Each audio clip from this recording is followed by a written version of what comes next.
Bien-aimé Seigneur Jésus, c'est toi qui es notre Dieu, c'est toi qui es notre Père. Amen. Nous venons devant de toi, Seigneur, pour t'élever parce que tu mérites, Seigneur. Amen. Lorsque nous regardons notre vie et tout ce que toi tu as réalisé pour nous, Seigneur, nous pouvons te venir avec les cœurs reconnaissants. Amen. Seigneur Jésus, merci parce que tu nous as envoyé ta parole. Amen. C'est la plus grande chose, Seigneur, que nous avons reçue. Amen. Parce que nous savons, oh Dieu, que notre vie elle n'est pas seule, mais que nous marchons avec toi, Seigneur. Amen. C'est un privilège que tu accordes à un être humain de pouvoir marcher avec toi. Amen. Éternel notre Dieu, c'est pour cela que nous voulons, Seigneur, que dans chaque aspect de notre vie, que tu puisses avoir la première place. Alléluia. Que nous puissions t'adorer, Seigneur, dans chaque aspect de notre existence. Yes. Parce que nous croyons que tu as placé l'homme sur la terre afin que sa vie soit une adoration devant nous. Amen. Et Père bien-aimé, tu nous as appelés, Seigneur, ô Dieu, comme de rois et de sacrificateurs, afin que devant toi, Seigneur, le fruit de nos lèvres puisse continuellement, Seigneur, t'adorer. Amen. Regarde ce peuple qui est venu, Seigneur, pour te rencontrer, toi et toi seul. Seigneur Jésus, je crois que la meilleure chose que tu as pour eux, c'est la parole, Père. Amen. Viens, Seigneur, avec ta parole et touche les besoins d'un chacun. Quand sortant d'ici, nous puissions dire oui, c'est réellement le Seigneur m'a parlé. Amen. Et cela a vivifié mon existence. Guéris les malades au milieu de nous, Seigneur. Amen. Délivre les captifs, oh Dieu. Accomplis tes bienfaits, Seigneur. Amen. Et que tes bénédictions coulent, Seigneur, au Dieu de la chair au dernier de banc. Que cela influence les enfants, que cela influence chaque personne, Père. Amen. Et qu'en sortant d'ici, peu importe, Seigneur, ce que le monde peut nous montrer, nous dirons que nous sommes les bien-aimés du Seigneur. Je t'abandonne ces instants, oh Dieu, mets l'homme de côté, accomplis ton œuvre, Père. Au nom du Seigneur Jésus-Christ. Amen. Que le Seigneur bénisse. Nous allons nous mettre debout. Et nous allons lire la parole de Dieu. Amen.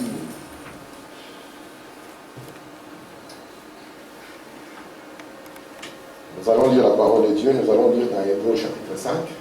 Lisons ensemble, à partir du verset 12, il est écrit: vous, en effet, qui depuis longtemps devriez être des maîtres, vous avez encore besoin qu'on vous enseigne le premier rudiment des oracles de Dieu.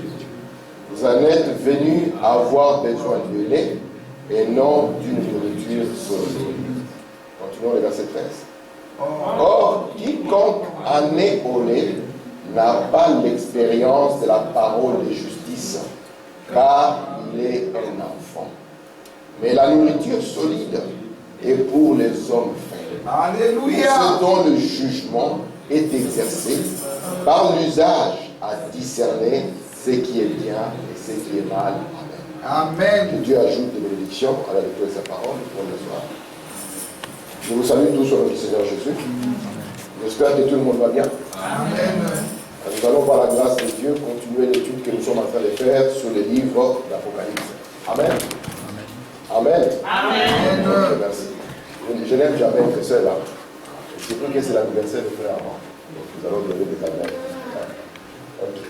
Donc, je vais essayer de diminuer un peu sur cet écran qui me paraît très grand.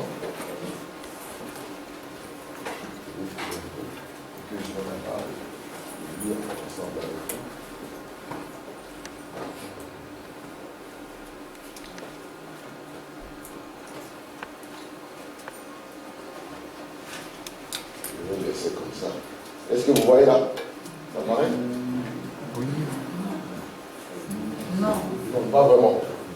Excusez-moi, je vais essayer que ça paraisse correctement.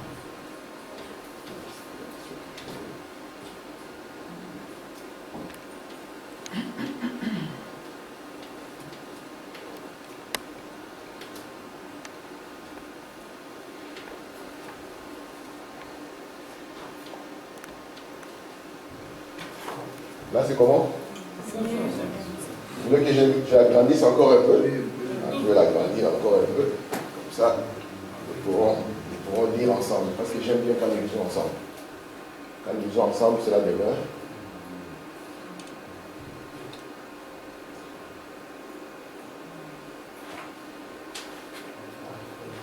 C'est bon comme ça? Ok, parfait. Que Dieu vous bénisse. Amen. Tout le monde se sent bien? Amen. Tout le monde a bien dormi? Nous remercions le Seigneur pour le souffle de vie, n'est-ce pas? Amen. Quand Dieu nous donne le souffle de vie, nous voulons être conscients d'une chose. Dieu, quand il nous accorde la santé, Dieu, quand il nous donne la vie, c'est pour que nous puissions faire quelque chose pour la gloire de Dieu. Parce que lorsque Dieu avait placé l'homme sur la terre, il avait un objectif en le plaçant sur la terre. Pour que l'homme puisse accomplir sa volonté. Et lorsque dans notre vie, jour après jour, nous accomplissons la volonté de Dieu, nous pouvons être sûrs que nous sommes les bénis et les élus de Dieu. Amen. Amen. Remarquez ici, dans l'écriture que nous avons lue, Frère Branham nous dit que Paul avait plusieurs personnes, Sœur Thérèse de Bénisse, à qui il écrivait.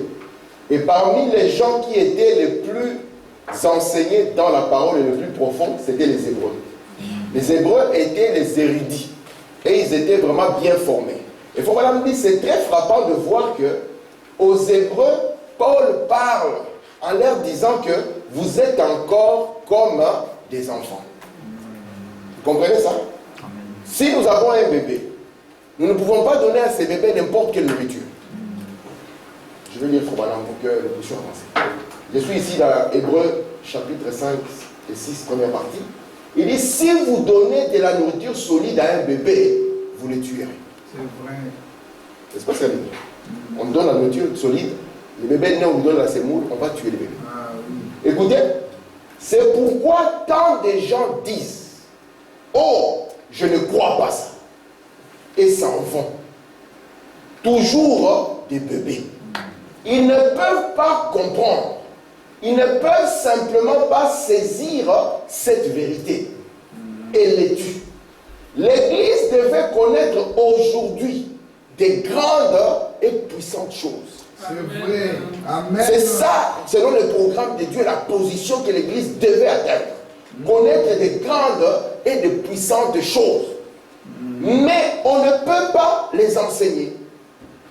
Ils s'achoppent à cela.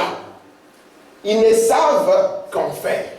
Pourquoi? Ce sont des bébés. Si vous prenez Galates 4, à partir du verset 1er, la Bible dit ceci.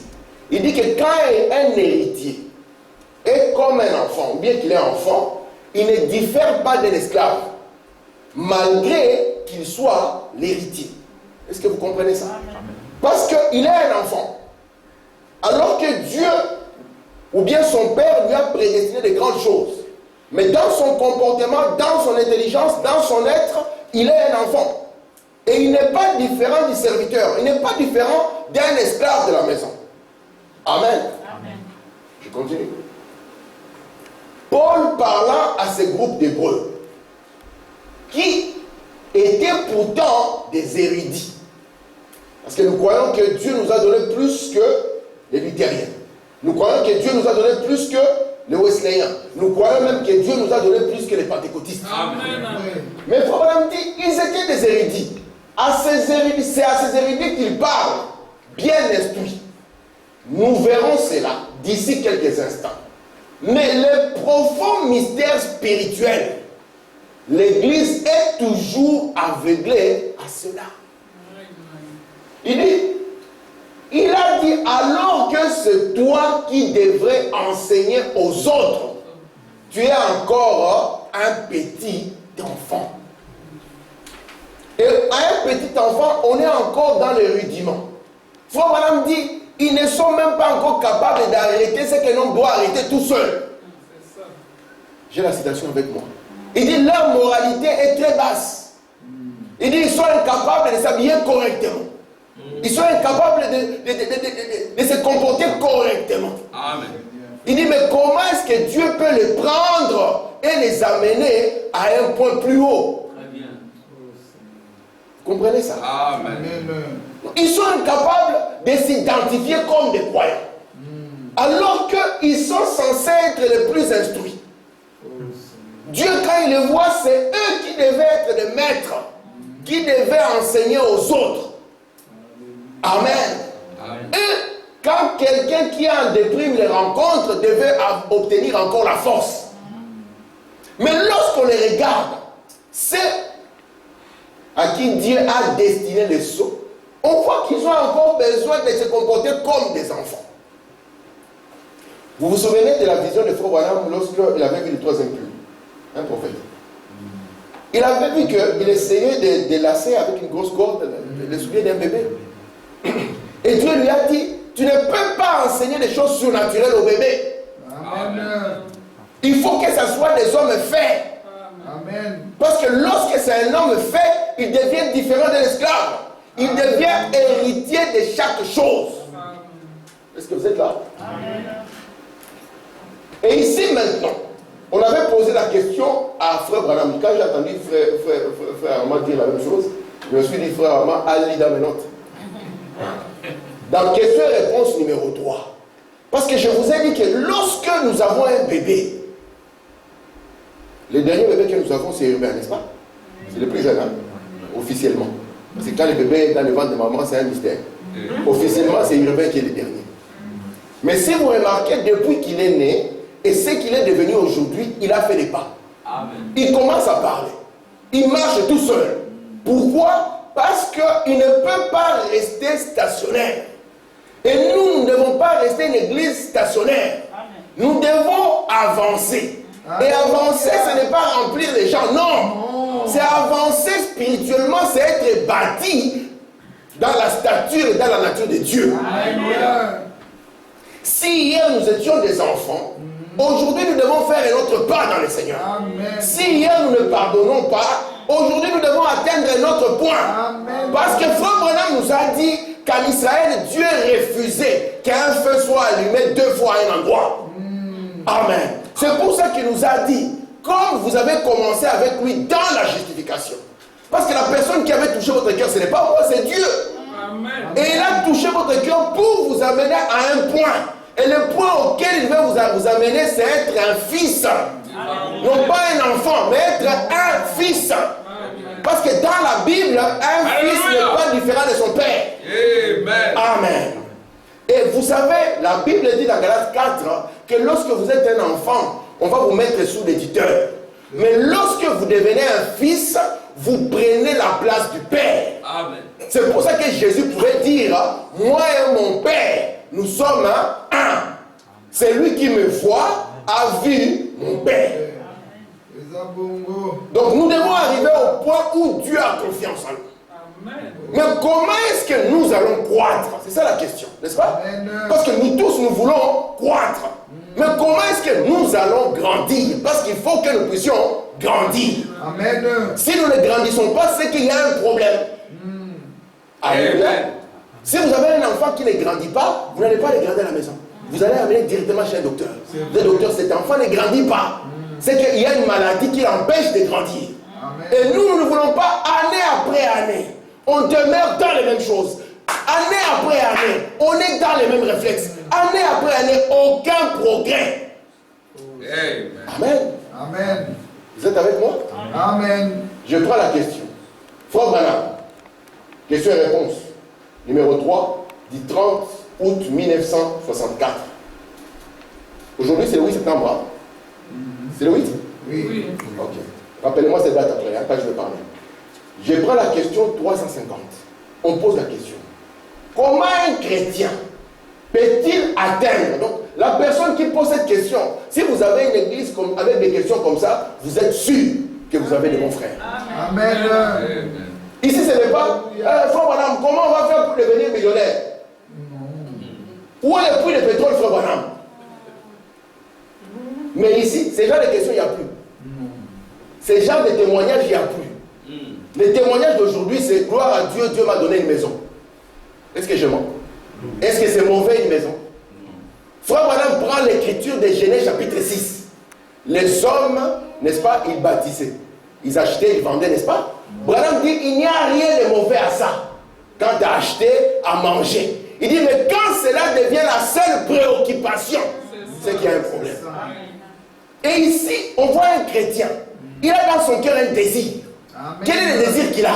D'atteindre une plus grande profondeur. Amen. Donc il a commencé avec Dieu, mais il veut atteindre encore une profondeur plus grande. Amen. Où Dieu devient de plus en plus réel.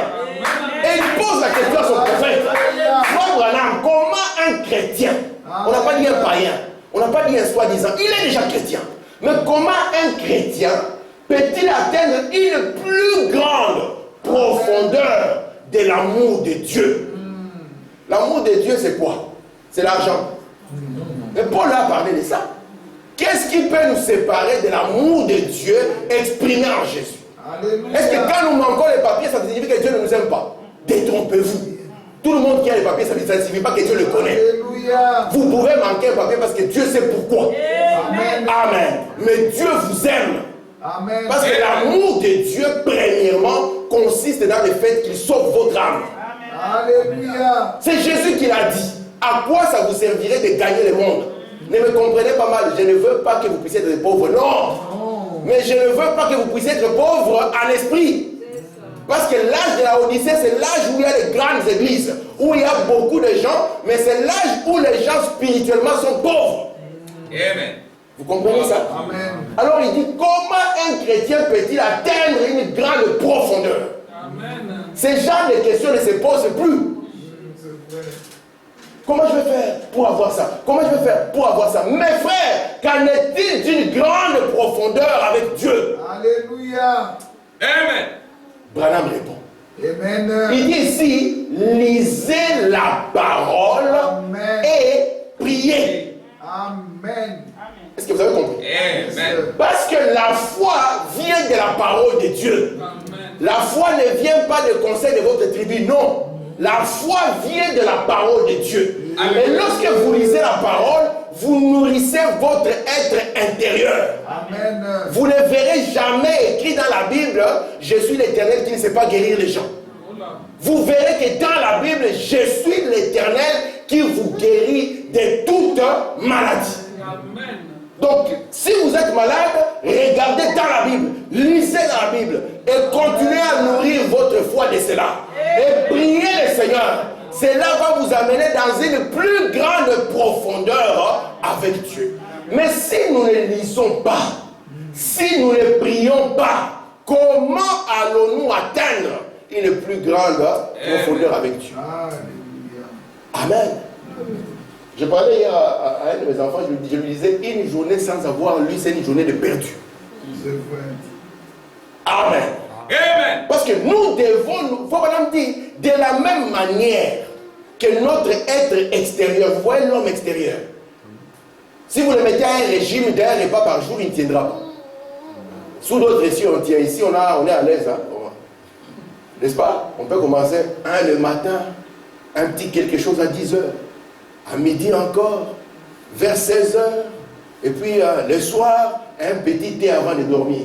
Pourquoi? Parce qu'on veut le maintenir en forme. Et Branham dit, de la même manière que votre être extérieur a besoin d'être nourri, votre être intérieur a besoin aussi d'être nourri. Et soit il sera nourri par la parole, soit il sera nourri par l'incrédulité. Amen. Amen. Et vous serez ce que l'état de votre être intérieur. Amen. Et ici, les frères, ils veulent une plus grande profondeur. Et je pense que c'est le désir de l'Église. Avoir une plus grande profondeur. Amen. Avec qui? Avec Dieu. De sorte que année après année, Jésus devienne réel. Et que nous puissions tous dire, les choses là que j'aimais hier, aujourd'hui, ils sont terminées. Pourquoi? Parce que j'ai atteint une profondeur plus grande. Et quand nous atteignons une profondeur plus grande, alors Branham peut nous donner les sceaux. Il peut commencer à nous montrer, regardez ce que Jésus a fait. Amen. Et il sait que cela produira un peuple de foi, un peuple puissant. Parce qu'ils diront, le Seigneur maintient toutes choses dans sa main. Yes. Amen. Amen. Une des choses, en parlant de ce que je voulais que vous puissiez comprendre, c'est qu'il n'y a rien qui arrive et qui puisse étonner Dieu. Est-ce que vous comprenez ça? Amen. Ça peut nous étonner, nous. Parce que dans la chair, nous sommes limités. Mais il n'y a rien qui arrive et qui puisse étonner Dieu. Je vais encore aller plus loin. Notre Dieu prévoit déjà, écoutez, des solutions avant même que le problème n'arrive. Amen. Est-ce que vous pouvez croire ça? Je répète. Notre Dieu, il prévoit déjà des solutions, même quand le problème n'est pas encore visible chez vous. Amen. Ça s'est passé dans la vie de Frère Branham avec la cervelle. Lorsque Frère Branham était en train de faire quoi? Frère Branham était en train d'expliquer comment est-ce qu'il prenait les gens par la main pour détecter la maladie qu'ils avaient. C'est arrivé 16 ans avant que la chose n'arrive. Il a dit, je vais vous montrer comment ma femme elle va bien, elle n'a pas de soucis. Il dit, je vais la prendre par la main. Mais quand il prend la main de la sœur Meda, il y a une vibration. Alléluia. Il dit, mais il y a un problème, tu as un tumeur. Il a dit, mais je n'ai rien. Vous êtes là? Il a dit, je n'ai rien. 16 ans plus tard, Meda claque la porte. La tumeur s'est manifestée. Dieu savait que la chose viendrait. Oh Seigneur. Et Dieu avait prévu une solution déjà.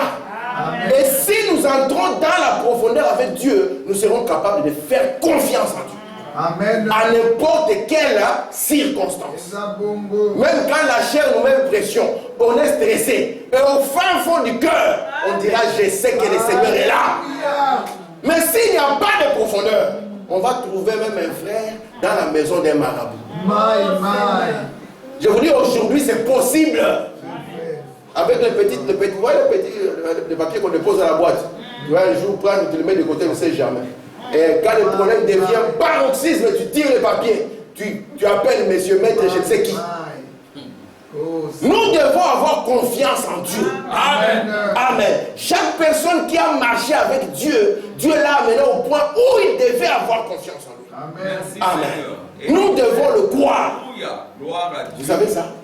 Il n'y a aucune personne qui a pu faire un pas s'il n'était pas au point qu'il devait croire complètement au Seigneur. Amen. Nous lisons la Bible et nous pensons que la vie de ces gens était facile. Elle n'était pas facile. Amen.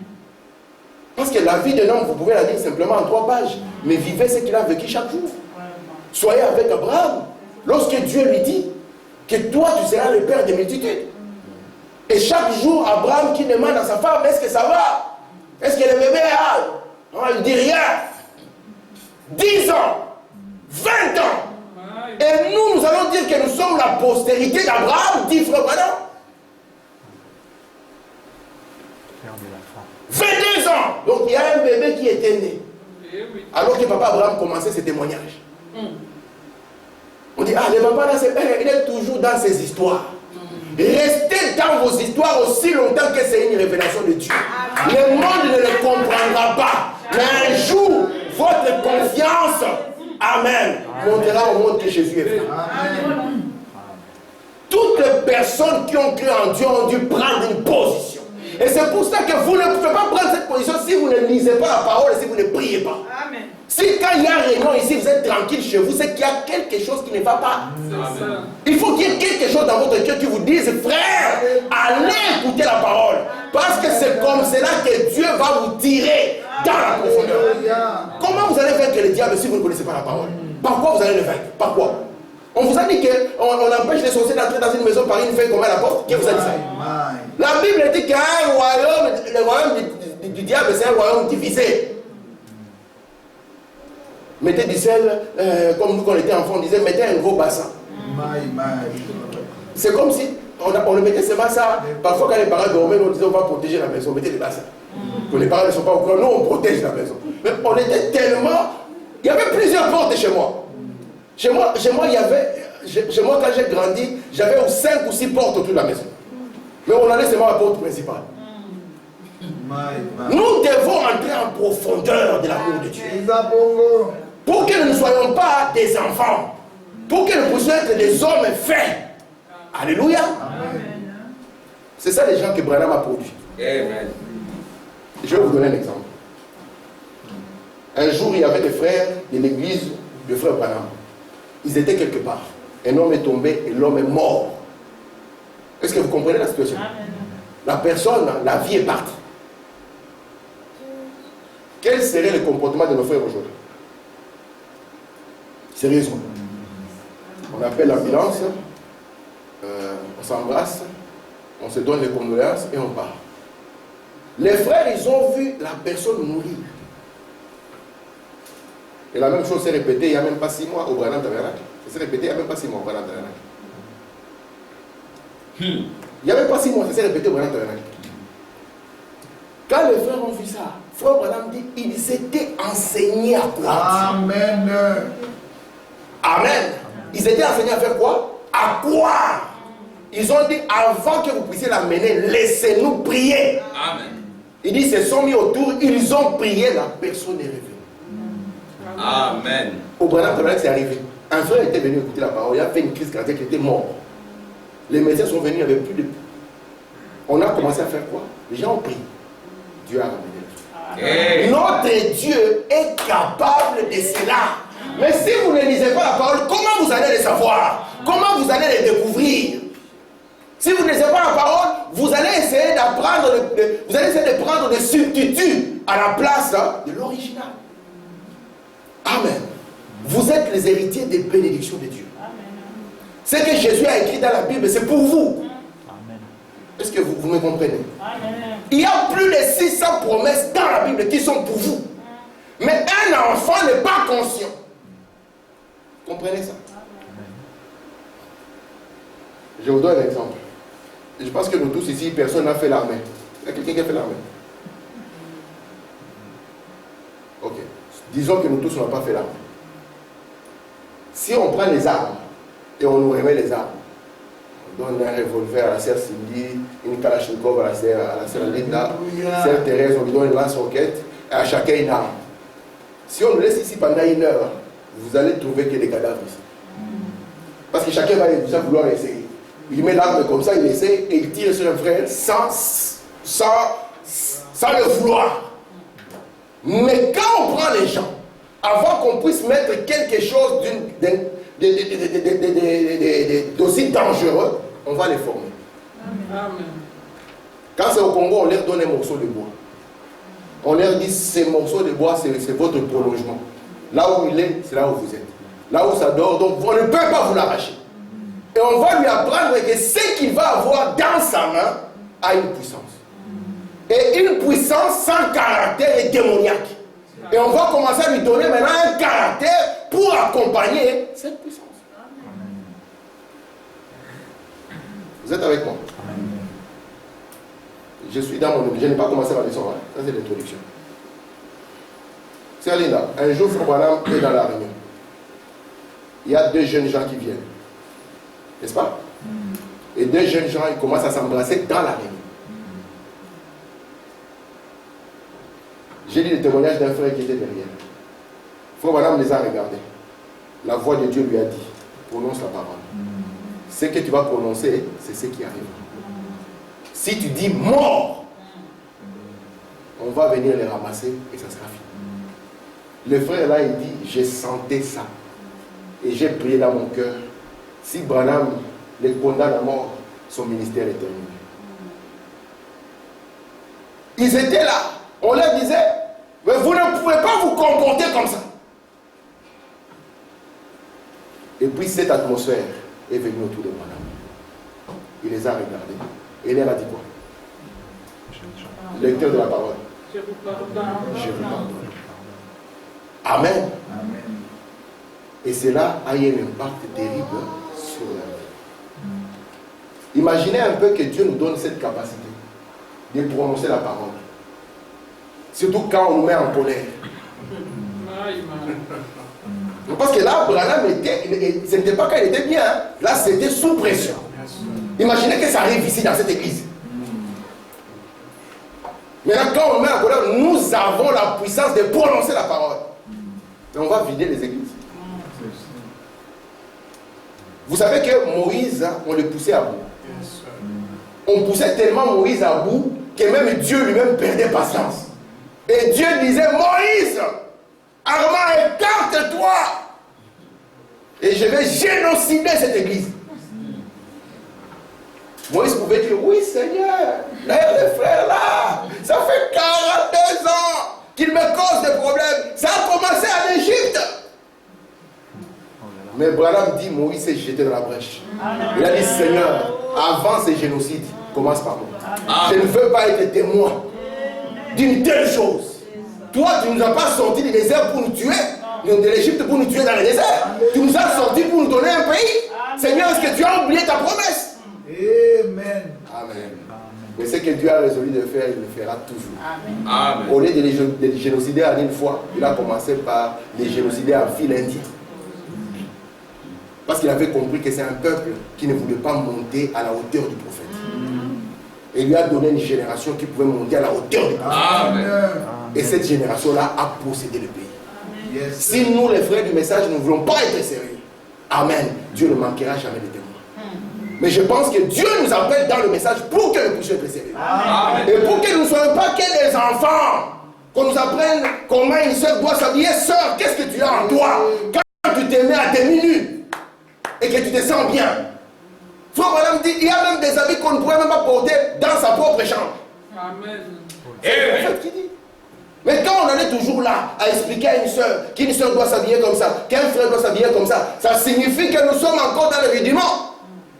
Alors que Dieu veut nous prendre de là, de la justification à la sanctification, de la sanctification au baptême de l'esprit, du baptême de l'esprit, alléluia, à quoi? Au Saint-Esprit.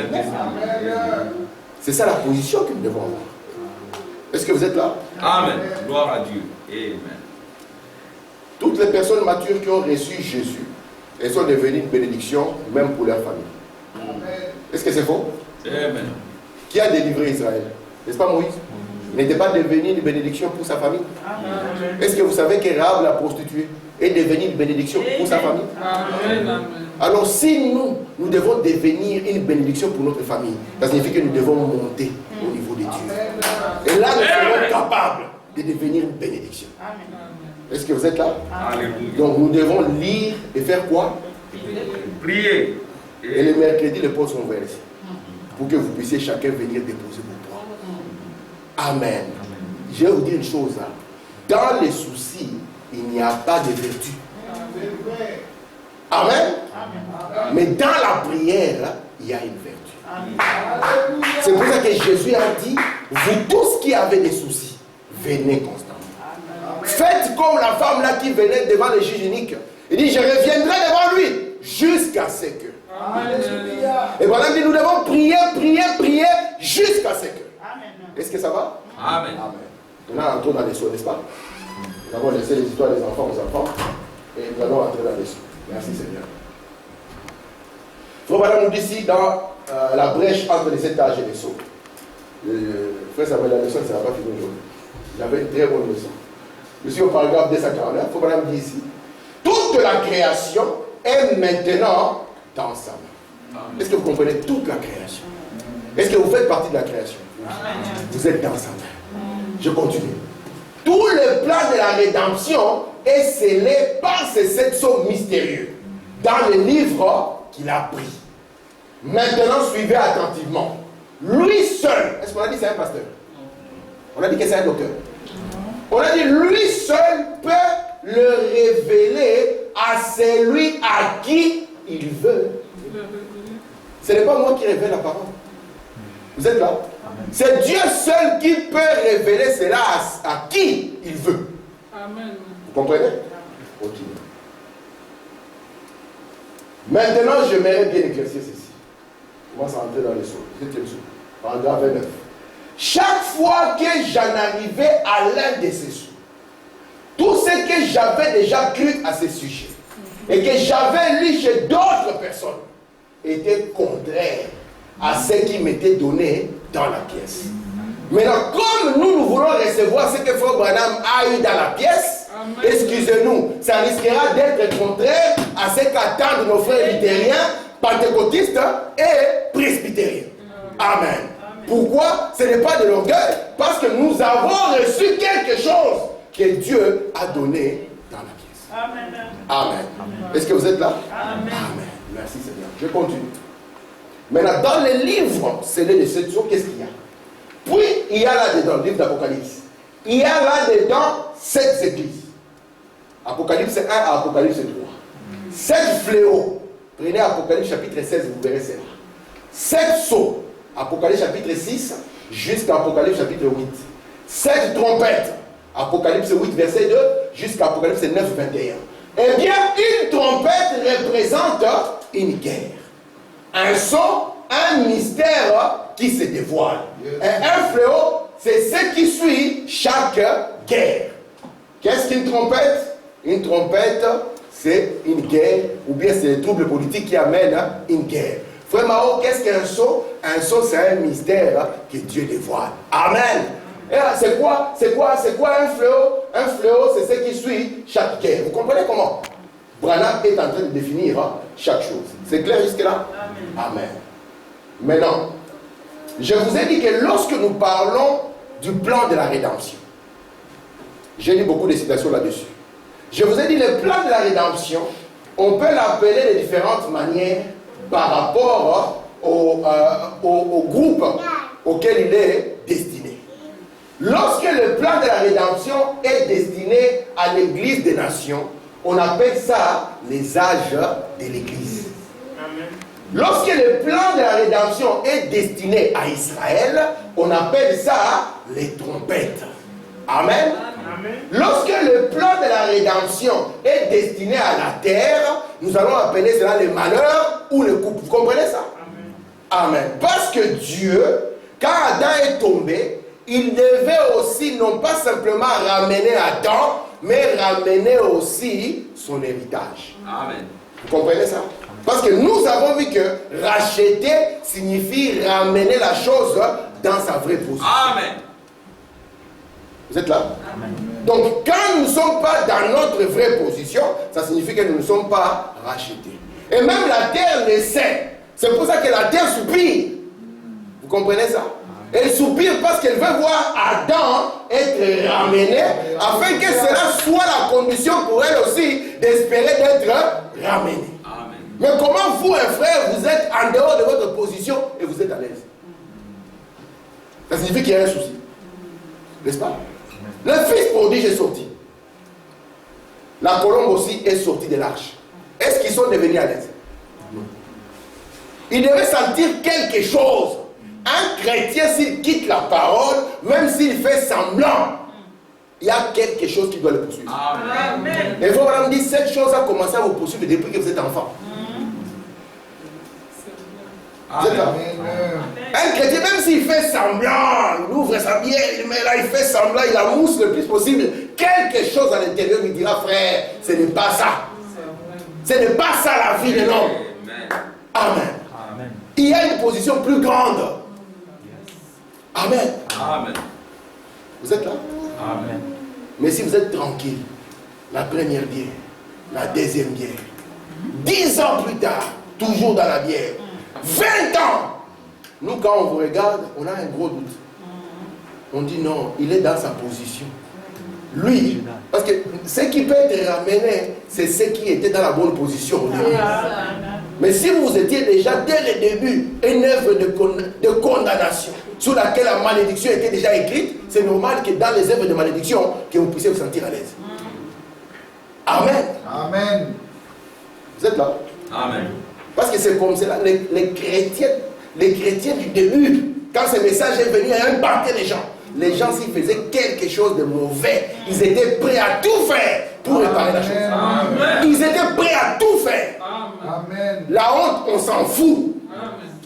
Ils voulaient même passer devant l'église pour confesser même à toute l'église. Alors que ce n'était même pas obligé. Amen. Amen. Parce qu'ils voulaient vraiment chaque jour entrer en confession. Amen. Gloire à Dieu. Amen. Madame avait été contrôlé par les douaniers, vous savez ça, non? Oui. Il y avait une petite chose qu'il avait oubliée dans la voiture. C'était le grain de pécan, je crois. Et il a dû faire vraiment plus de 200 km de retour pour dire, monsieur, j'avais oublié, je ne l'avais pas vu cela. Pourquoi c'est là? Il faut madame dire, je dois faire cela pour que cet ange vienne vers vous. Amen. Oh là là. Amen. Amen. Amen. La personne qui vous dit que les sceaux sont ouverts, allez faire n'importe quoi, c'est quelqu'un qui ne connaît pas Dieu. Amen. Il connaît peut-être la lettre, mais il ne connaît pas l'auteur. Amen. Parce que Dieu, c'est un objet d'adoration. C'est un attribut qui a commencé, je ne refuse pas. Mais la nature de cet attribut est éternelle. Amen. Et la nature de Dieu, c'est la sainteté. Très bien. Vous êtes avec moi? Alléluia. Frère Madame dit, lorsque Marie marchait, Marie n'était pas en train de marcher en disant, la mort est sortie. Marie pensait à quelque chose. Parce que vous êtes tels que sont les pensées de votre cœur. Et frère Madame dit, elle pensait aux promesses de Dieu. Elle pensait à ce que Dieu avait dit. Et c'est pour ça qu'elle a entendu. Elle a entendu quoi? N'ayez pas peur. Et Branham dit, vous ne pouvez pas vivre dans le mal et vous attendre à voir des anges. C'est impossible. Amen. Amen. Amen. Branham a été dur avec ses enfants. Vous savez ça? Surtout avec Billy Paul. Billy Paul, c'est un enfant qui était sur le cœur de Frère Branham. Il dit parce que pour lui, j'ai été père et mère. Il dit parfois, c'est pas comme aujourd'hui où on a tout à l'aise. Il devait faire le biberon du petit. Et il devait dormir avec le biberon sur son corps pour garder le biberon à 37 degrés. Pour que le petit puisse boire. Il dit après un moment, le petit ne voulait plus marcher dans la voie. Il voulait faire n'importe quoi. J'ai dit Billy Paul, tu vois cette maison, il y a une vie qu'on vit ici. Amen. Si tu veux rester ici, c'est ça le niveau. Tu ne veux pas la porte est ouverte. Il dit parce que je dois garder ces standards pour que Dieu me parle. Amen. Amen. Alléluia. Aujourd'hui, le sol spirituel terminé. N'est-ce pas? Que quelqu'un dise Dieu m'a parlé. Alors qu'il y a 3000 ans, Dieu parlait même aux gens qui n'étaient pas être censés être des croyants. Il a parlé à Abimelech. Il a dit ne prends pas la femme d'Abraham. Il dit parce qu'il y a 3000 ans, c'était une chose courante que Dieu parle aux gens. Amen. Mais pourtant, nous avons plus de littérature que jamais. Il y a plus d'églises que jamais. Mais la voix de Dieu. Pourquoi? Parce que nous n'écoutons pas. Alors que nous l'avons dans les balles et les brochures. Amen. Mais nous écoutons toute autre chose. La voix de la mode, la voix de la beauté, la voix de la richesse. Il dit tout cela a étouffé la voix de Dieu dans les cœurs. Est-ce que ça va? Amen. Alléluia. Donc le plan de la rédemption, quand il s'agit de l'église des nations, s'appelle les 7 âges, n'est-ce pas? Vous êtes là? Amen. Le plan de la rédemption par rapport à Israël, ce sont les trompettes. Ne cherchez pas le plan, ne cherchez pas les rachats d'Israël dans les âges de l'église. Vous ne trouverez rien. Ne cherchez pas les rachats de l'église dans les trompettes. Vous ne trouverez absolument rien. Vous comprenez ça? C'est clair jusque-là? Amen. Ok. Maintenant, si vous vous souvenez, avec moi, nous avions bien pris le temps de parler du plan par rapport aux âges de l'église. Vous vous souvenez, non? On a montré les êtres vivants, nous avons parlé, c'était bien. N'est-ce pas? Amen. Maintenant, je voulais un peu insister sur le plan d'Israël. Parce que ça complique beaucoup les gens. Le plan d'Israël est lié au plan de la terre et ça complique beaucoup les gens. Parce que Madame nous a montré que si nous mélangeons ces plans ici à celui-là, nous serons confus. Vous êtes avec moi? Amen. Amen. Disons ici cette citation. Et puis je vais décider. Je suis dans la fête le paragraphe 168. Le prophète nous dit ici, au 6e saut, mamie, c'est au 6e saut, quand celui-ci a été ouvert, donc personne ne peut refuser que le 6e saut s'est ouvert. Amen. Si quelqu'un ne le sait pas, nous allons lui dire, vous voyez la persécution qui a frappé les Juifs, c'était ça l'ouverture du 6e saut. Est-ce que c'est clair? Amen. Donc personne ne peut contester que le 6e saut s'est ouvert. Mais une fois que la persécution a frappé les Juifs, maintenant vient la révélation du 6e saut. Et Branham peut nous dire, vous voyez les faits historiques là, qui s'est passé quand la persécution a frappé les Juifs, c'était ça, le 6e saut ouvert. Est-ce que vous êtes là? Amen. Donc je repars sur l'année 1909. L'année 1906, pardon. Je commence en 1906. Pourquoi 1906? Parce que c'est le début du dernier âge de l'Église. Je mets ici l'Église. Et je mets ici Israël. Et je mets ici, comme j'avais fait la dernière fois, la terre. Est-ce que vous voyez les trois? Est-ce que vous voyez les trois? Amen. Donc nous avons l'Église, nous avons la terre ici, et nous avons Israël. Nous commençons l'année 1906. En 1906, quelque chose commence avec l'Église. Qu'est-ce qui commence avec l'Église? Ici, Dieu vient pour restaurer les dons. Amen. Dieu restaure les dons. Ici, nous avons la restauration des dons. Amen. Le Saint-Esprit revient, les gens parlent encore en langue, les gens aiment le Seigneur, ils descendent dans la profondeur. Amen. Nous arrivons ici en 1909. 1906 aussi, le frère, monsieur Charles épouse madame Ella. D'accord? Charles épouse Ella. 1909, ici, aux États-Unis, il y avait un réveil qui avait commencé à Azusa Street. En 1909, comme Foubalam nous dit, chaque réveil ne dure que 3 ans. C'est la fin de ces réveils. Amen. Mais entre-temps, M. Charles et Madame Ella, Dieu a béni cette maison. Il leur a donné un enfant. Alléluia. Amen. Quand il leur a donné un enfant, le fils aussi est venu. Amen. Amen. Vous êtes là? Amen. Le fils de Dieu, la colonne. Amen. Amen. Donc ici, nous pouvons voir comment s'accomplit le mystère. Quel mystère? Du retour de la colonne de feu. Merci Seigneur. Alors, nous parcourons encore quelques années. Nous sommes ici en 1914. Ici, l'église vient de recevoir un bébé qui s'appelle Guy. N'est-ce pas? 1914, quelque chose va arriver. Nous avons vu que le monde va entrer en guerre. Vous êtes là? Et nous voyons que l'entrée en guerre du monde va avoir un impact pour Israël et pour la terre. Parce qu'à la terre, il a été dit qu'il aura 3 malheurs. Vous comprenez ça? De la même manière qu'il y a les douleurs de l'enfantement qui viennent de plus en plus fort, cette terre aussi, pour pouvoir enfanter une autre terre, devait connaître 3 malheurs. Est-ce que ça va? Amen. Et ici était le premier malheur qui frappe toute la terre. Vous comprenez ça? Alors, quand ce premier malheur frappe la terre, que fait Dieu? Frère nous dit que si Dieu n'arrête pas ces malheurs, ça signifie que toute vie est terminée. Mais si Dieu fait cela, il aura fait du tort aux deux. Parce qu'il ne peut pas ramener ceci avant que cela ne soit ramené. Alors Dieu regarde dans son programme.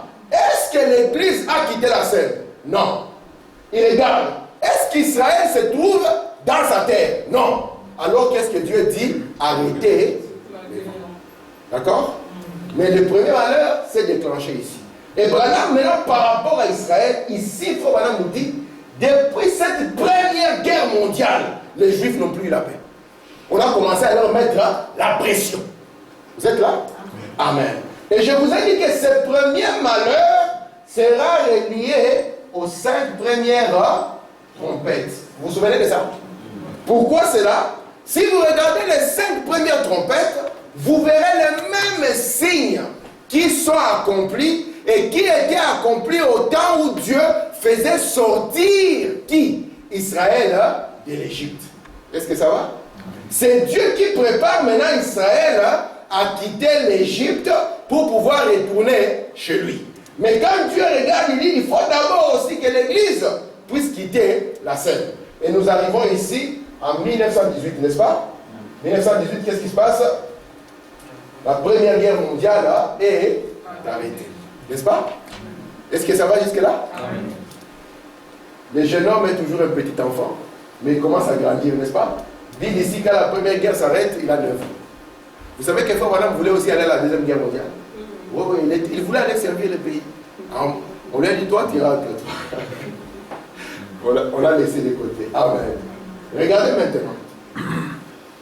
Lorsque nous avançons un tout petit peu, soyez avec moi, nous sommes ici en 1922. Je prends 1922 rapidement, et puis je vais effacer pour continuer l'histoire.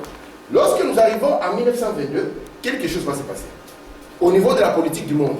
Au niveau de la politique du monde, il y a un monsieur qui s'appelle Mussolini. Vous voyez ce nom-là? Mussolini. Il va prendre le pouvoir où? En Italie. Amen. Et il va commencer un mouvement qu'on appelle le fascisme. Vous êtes là? Amen. Plusieurs événements vont continuer jusqu'à ce que nous allons atteindre plus ou moins 1929. Frère m'avait rappelé un bon élément la dernière fois. En 1929, c'est le crash boursier. Le monde tombe complètement dans une crise terrible. Vous comprenez? Les banques s'affaissent. Les gens qui étaient des millionnaires, beaucoup de gens sont suicidés. Un millionnaire regarde toujours, il était millionnaire. il regarde aujourd'hui sur son compte, il y a 0. Si l'homme vit par l'argent, vous allez vous suicider. Mais si vous vivez par la foi, vous n'allez pas vous suicider. Vous direz, le même Dieu qui a donné est encore capable de le faire. Amen. Amen. Les gens se sont jetés du haut des immeubles. Amen. Je vais vous donner un témoignage qui est arrivé durant cette époque. Vous voulez l'écouter? Amen. C'est durant cette époque que Frère Branham va venir au Seigneur. Et Frère Branham, c'est durant la crise, hein, il n'a pas prié, Seigneur, tu ne nous aimes pas. En pleine crise, il a dit, tournons notre face vers Dieu. C'est lui qui a la solution. Amen. Amen. Amen. Et durant cette époque, écoutez les témoignages. Frère Branham avait un ami à lui. Ah, merci Seigneur. Cet ami, il a vu Frère Branham venir, il a dit, Frère Branham, j'ai un témoignage à te donner. Si je l'ai dit au frère ici, personne ne va croire. Mais je sais que toi, tu peux les comprendre et toi, tu peux les croire. Frère Branham dit, c'est quoi? Il dit, tu te souviens cette période de récession, cette période de crise, les gens n'avaient pas l'argent pour acheter les médicaments. Moi, j'avais une pharmacie. C'est l'État qui leur donnait des bons pour venir acheter des médicaments. Il dit, et comme il y avait beaucoup de gens, il y avait une longue file. Il dit, j'étais assis, écoutez, j'étais assis, c'est mon fils qui était au comptoir. Moi, j'étais assis avec ma Bible, en train de faire quoi? De lire la Bible. Il dit, et tout d'un coup est venu un couple. Un homme et une femme. La femme était enceinte. Elle était à terme. Elle marchait difficile. Il dit, au lieu de faire la file, qu'est-ce qu'ils ont fait? Ils ont doublé la file. À cette époque-là, les gens étaient calmes, parce qu'on les a laissés. Aujourd'hui, si tu doubles la file, tu trouveras un costaud qui va déparer les chiens. Et la bagarre risquera de commencer. Les gens sont devenus fous. Je ne sais pas si vous le voyez. Quelqu'un peut sortir d'un sens unique. Il dit, mais mon frère, il devient... Il ne faut pas lui poser des questions, il faut laisser passer. Vous lui posez des questions, il peut même vous tuer. Est-ce que vous savez qu'en France, on a tué un serveur parce qu'il a amené le repas, le monsieur a dit que le repas est arrivé en retard. Ce n'est pas le serveur qui cuisine. Il a tiré sur ce monsieur. Parce que soi-disant que le repas est arrivé en retard. Alors le monsieur était en train de lire la Bible. Et puis vient le couple. Le couple double la file jusqu'au comptoir. Le jeune homme regarde la femme, elle est enceinte. Il dit, monsieur, je comprends l'état de votre femme. Mais si je vous sers, ça signifiera alors que j'aurais été injuste par rapport à toute cette fille. Je suis désolé, monsieur, vous devez faire la fille. Il dit, quand il parlait à ce couple, il était en train de lire et puis quelque chose a attiré son attention. Il a regardé le couple. Il dit, lorsque le jeune homme les a et conduit, aujourd'hui comme ça, on ne sait pas. N'est-ce pas? Tu ne vois pas ma femme, non. Ils étaient prêts à partir. Quand ils étaient prêts à partir, le monsieur qui lisait la Bible, il a dit, cette scène, hein, c'est déjà passé. Il y a 2000 ans, la même chose s'est passée. Oh Seigneur. Il y a un homme qui était venu avec sa femme. Et sa femme était enceinte. Et personne ne voulait lui ouvrir la porte. Il dit, je ne peux pas laisser qu'il parte encore. Il a dit, monsieur, revenez. Moi, je vais vous servir. Il dit, frère Branham, je me suis levé. Je suis allé. Il dit, j'ai pris le papier qu'ils avaient. Je suis parti chercher les médicaments et je suis revenu. Il dit, il avait la tête penchée, donc je ne le voyais pas. Et puis après un moment, il a levé la tête. Il dit, c'était lui. Oh Jésus. Amen. Mais il dit, frère Branham, je ne peux pas le dire aux autres, ils ne vont pas le croire. Amen. Et ils sont, gloire à Dieu, j'ai la plus grande maison de l'église. La profondeur de Dieu n'existe plus. Amen. Yes. Ça s'est passé en 1929. Et ça peut encore se passer aujourd'hui. Amen. Amen. Est-ce que ça va? Très bien. Donc 1929, Bill donne sa vie au Seigneur. Vous êtes là? Amen.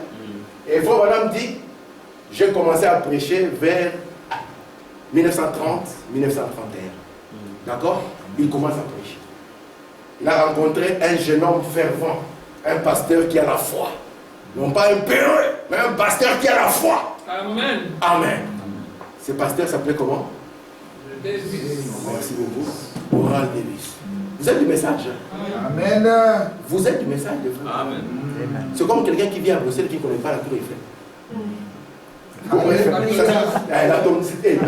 Merci beaucoup. Vous connaissez pas l'atomium ou le manquepis. Donc vous devez maîtriser votre pays. Amen.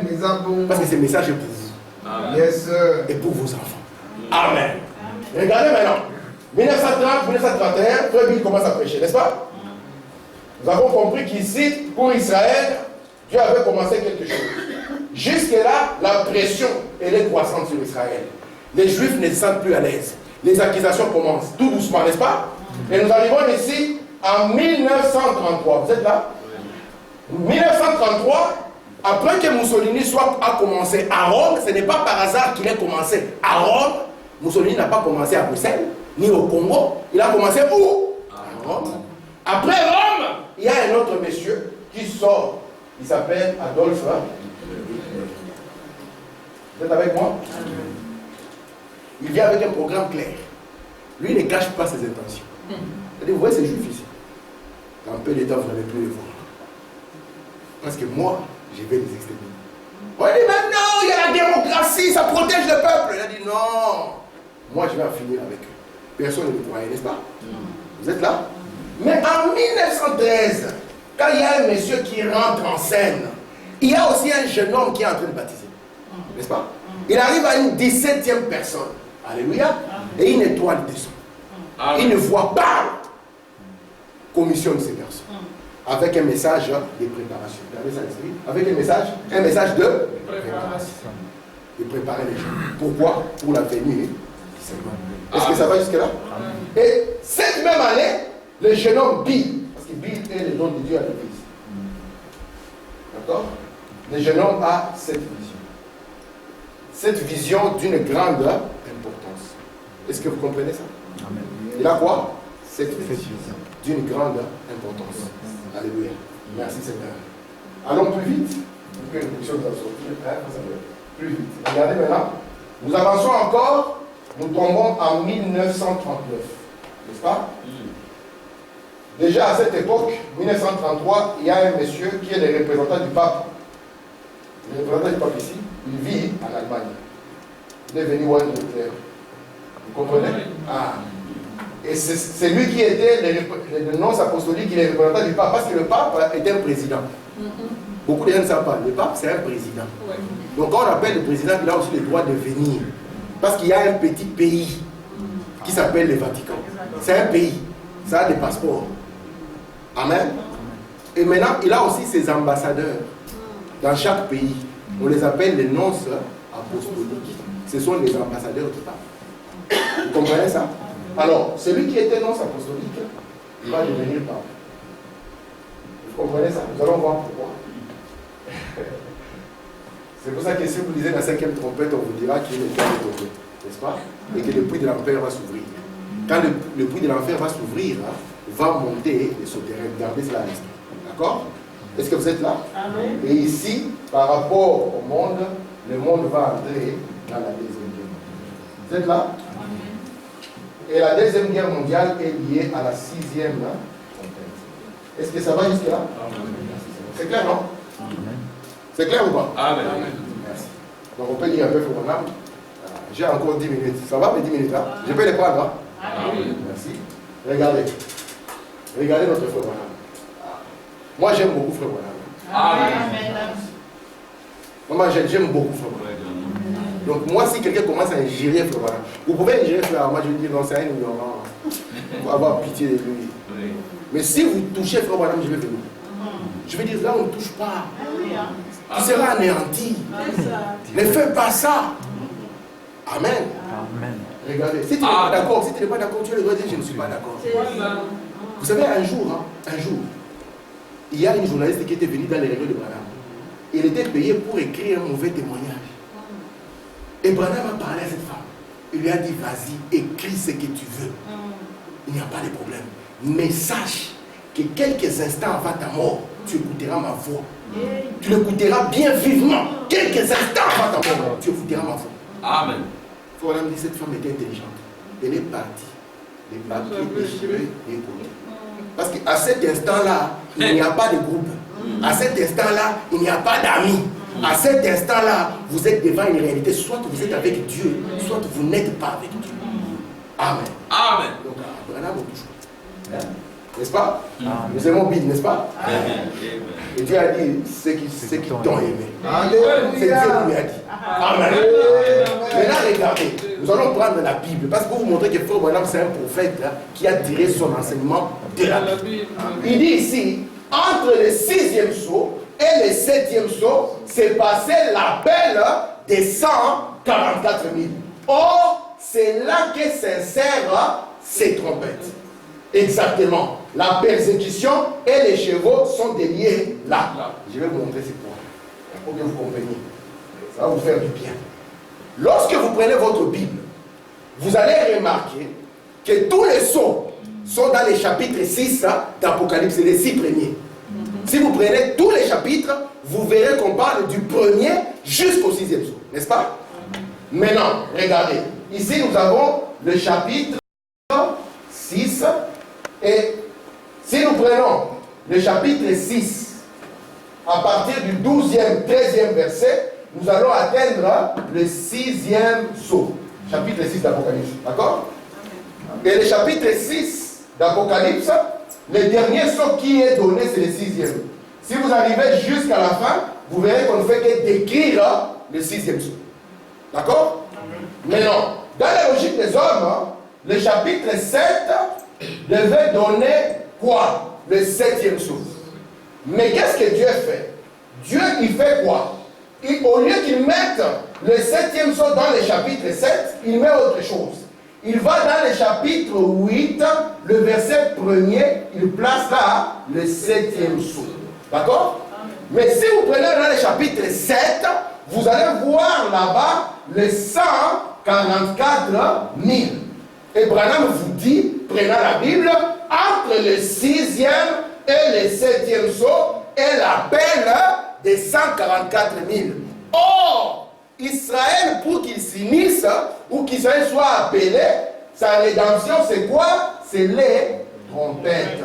C'est pour ça qu'il vous dit que c'est à cet endroit que s'insèrent les trompettes. Parce que dans le livre d'Apocalypse, il y a 3 plans. Il y a le plan de sceau. Vous voyez ça? Le plan de sceau. Lui, il va du chapitre 6 jusqu'au chapitre 8.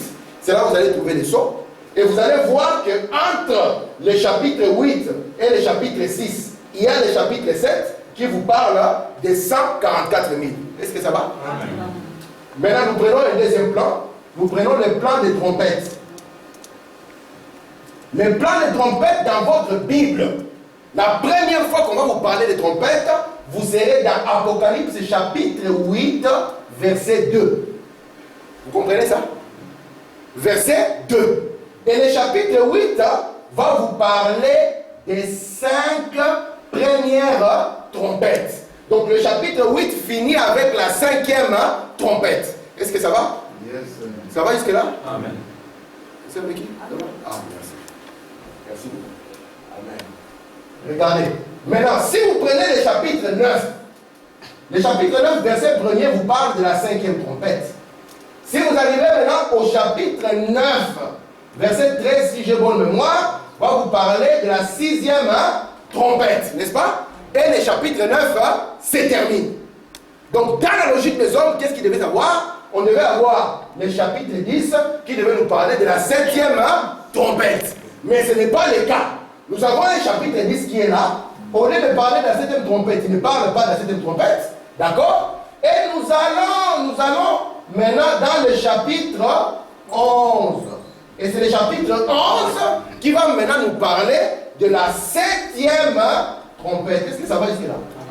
Donc, en réalité, qu'est-ce qui se passe? Les trompettes entrent dans le sceau. Vous comprenez? Parce que c'est le 6e sceau qui nous montre les trompettes. Et le 6e sceau a commencé avec la persécution des Juifs, comme nous avons vu. C'est pour ça que ce que vous voyez ici, vous pouvez maintenant commencer à les lire comme le complément du chapitre 7. Est-ce que ça va? Ça va jusque-là? Ça c'est dit, ça va pas? Ça va? Ok, merci. Est-ce que vous comprenez? Ok. Je prends encore 2-3 citations, je vais m'arrêter. Faut pas nous dire ceci. Parce que Branham, maintenant, va se concentrer sur la 6e trompette. Et c'est ce que je vais faire avec vous. Parce que la 6e trompette, c'est la deuxième guerre mondiale. C'est de là que nous allons nous concentrer vite fait, rapidement, pour que je puisse atteindre un point que je voulais. Nous prenons ici, je vais commencer à lire seulement ce que j'ai souligné pour gagner le temps. Sous la 6e trompette, Apocalypse 9, verset 13, comme je vais le montrer.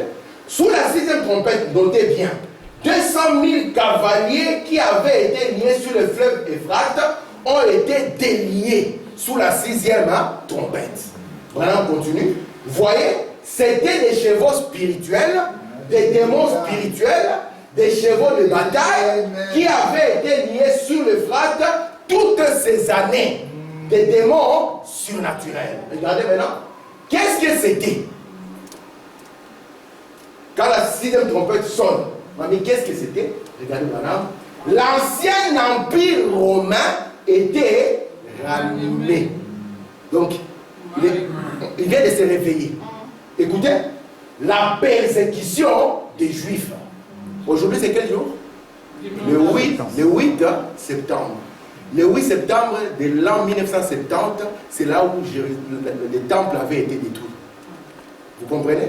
Et le temple avait été détruit par ces mêmes esprits. C'était l'empire romain qui avait détruit cela avec Titus. Vous comprenez? Amen. Vous êtes là? Amen. Donc, imaginez un peu le temps. Mais depuis qu'ils avaient détruit les temples et qu'ils avaient dispersé les Juifs, cet esprit n'a jamais aimé les Juifs. Vous comprenez ça? Amen. Cet esprit-là n'a jamais aimé les Juifs. Il a toujours voulu faire du mal aux Juifs. Il dit, ils avaient été liés pendant près de 2000 ans sur le fleuve Euphrate. Parce que, regardez, nous sommes en Orient. C'est en Orient où la persécution a eu lorsqu'ils ont détruit les temples. Et lorsqu'ils ont détruit les temples, Frère Branham va nous montrer que cet esprit, amen, la partie politique de Rome, amen, n'avait pas pu continuer. Est-ce que vous comprenez ça? Amen. Frère Branham dit, ils étaient là, 200 000 démons de persécution. Souvenez-vous d'une chose, c'est le réveil de l'Empire romain. Remarquez ce qui se passe sous cette 6e trompette. Ils ont été lâchés sur les Juifs. La persécution des Juifs, des démons surnaturels, pendant près de 2000 ans, qui ont ensuite été lâchés par Staline, Hitler, sur les Juifs. Je continue. Vous dites, eh bien, ça ne vient pas de Rome. Il faut madame dire, c'est le même esprit. Ils ont fait les mêmes choses que ce qu'ils avaient fait aux chrétiens. Donc aujourd'hui, il est possible de voir un Judas. S'il fait la même chose que Judas avait fait, vous allez comprendre que c'est Judas. Amen. Parce que Judas, sa spécialité, c'est trahir la parole. Chercher juste le bon moment où il commence à avoir 3500 nets. Il trahit la parole. C'est Judas. Et ici, nous avons compris que c'est eux. Pourquoi? Parce que c'est le même esprit. Amen. Ils ont fait les mêmes choses qu'ils avaient fait aux chrétiens. À l'époque de l'ancienne Rome païenne. Maintenant, regardez bien l'Israël naturel et l'Église spirituelle. J'aimerais vraiment que nous comprenions ça. Il dit, nous allons le faire, la distinction ici. Lâcher sur les Juifs. Donc nous avons les églises, n'est-ce pas? Nous avons quoi? L'Israël naturel. Donc ça, c'est Israël des Juifs, n'est-ce pas? Israël naturel. Et puis nous avons quoi? L'Israël spirituel ou l'Église. Vous voyez ça? Mais il y a des esprits. Celui qui s'attaque à celui-ci, il est dans le domaine politique. D'accord? Celui qui va s'attaquer à celui-ci, il sera dans le domaine religieux. Parce que l'ancien empire romain avait les deux. La religion et la politique. Vous comprenez ça? C'est très important. C'est deux domaines différents. Ici, nous sommes dans le domaine de la politique. Amen. Et ici, nous sommes dans le domaine ecclésiastique. Ok. Continuons avec ce voilà. Ça va? Je peux vous prendre 5 minutes. Hein? Ok, merci. Ok. Pendant 2000 ans, cet esprit, dans les gens de Rome, il y avait un esprit qui accompagnait cette église de Rome, d'accord, qui devait attaquer notre église. L'église n'a pas pu agir. On n'a pas vu que les Juifs étaient dispersés, ils ne savaient pas s'apprendre à eux. Ce même esprit s'est manifesté. Mais l'esprit-là qui a toujours haï les Juifs, qu'est-ce qu'il a fait?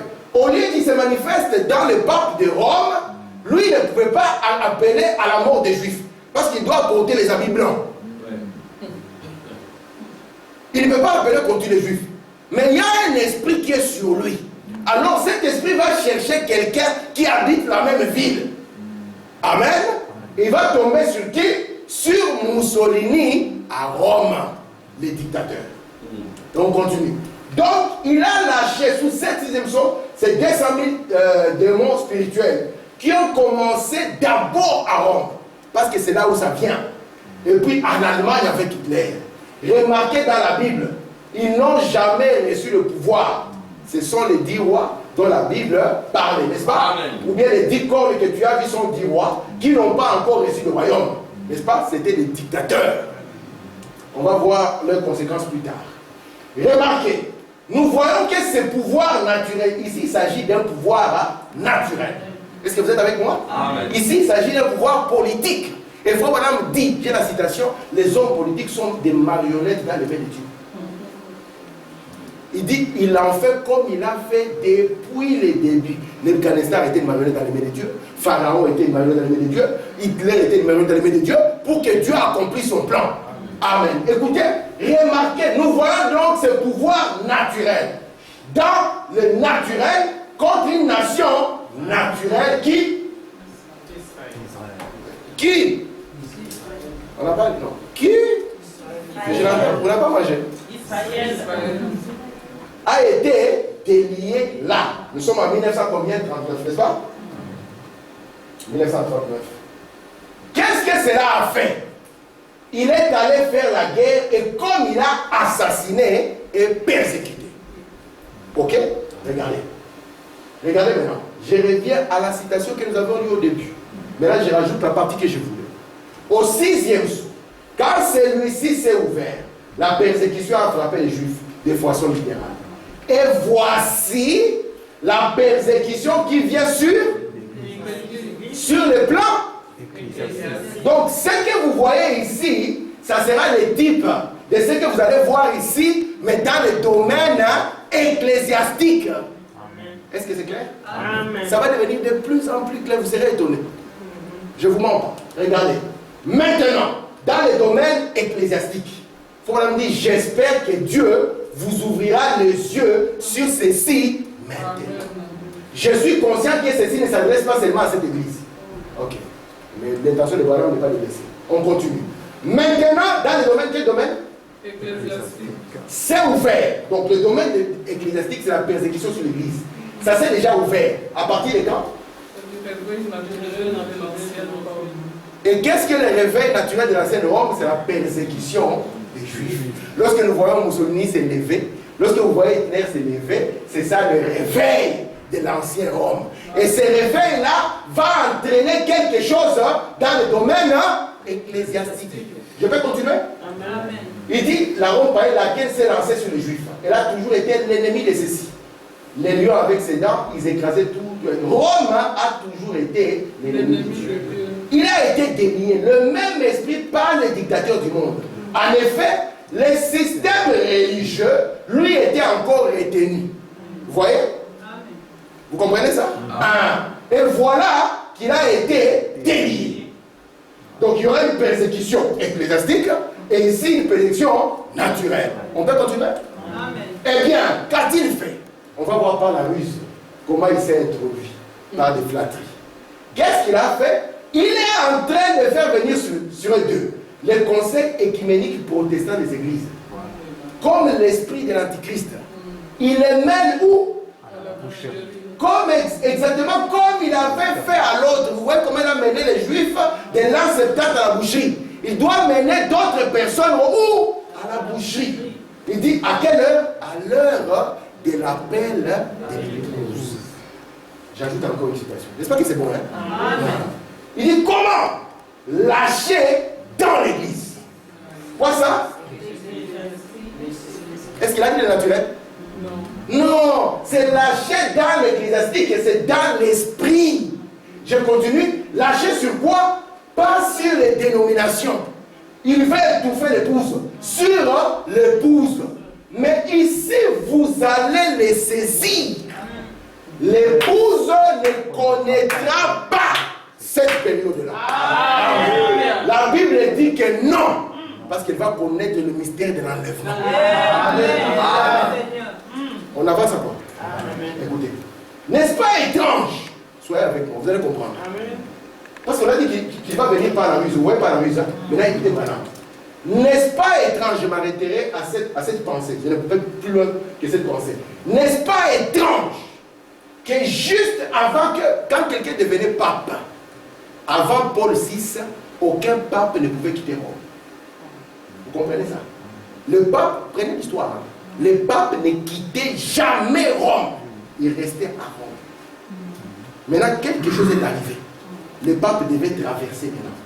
C'est pour ça qu'il devait venir l'eau, il devait venir la terre, parce qu'il devait quitter Rome. C'est une chose qui n'était jamais arrivée auparavant.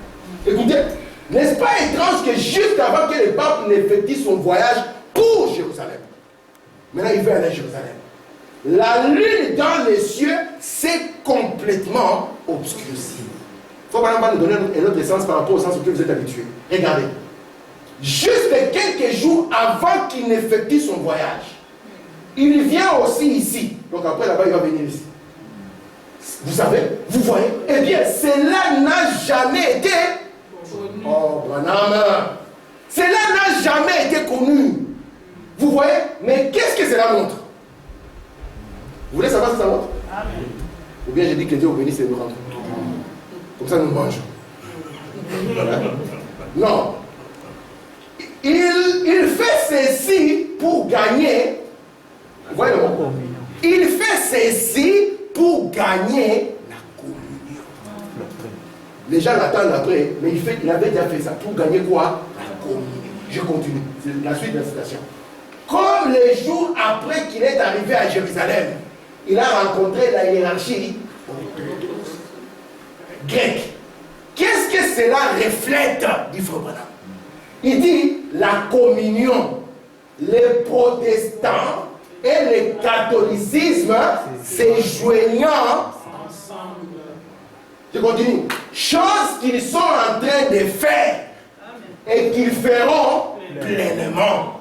Dieu a reflété cela pour nous dans la lune par un obscurcissement total. Donc l'union des deux a été reflétée. Obscurcissement total. Frère me dit, c'est là où la Bible a parlé des ténèbres profondes sur les gens.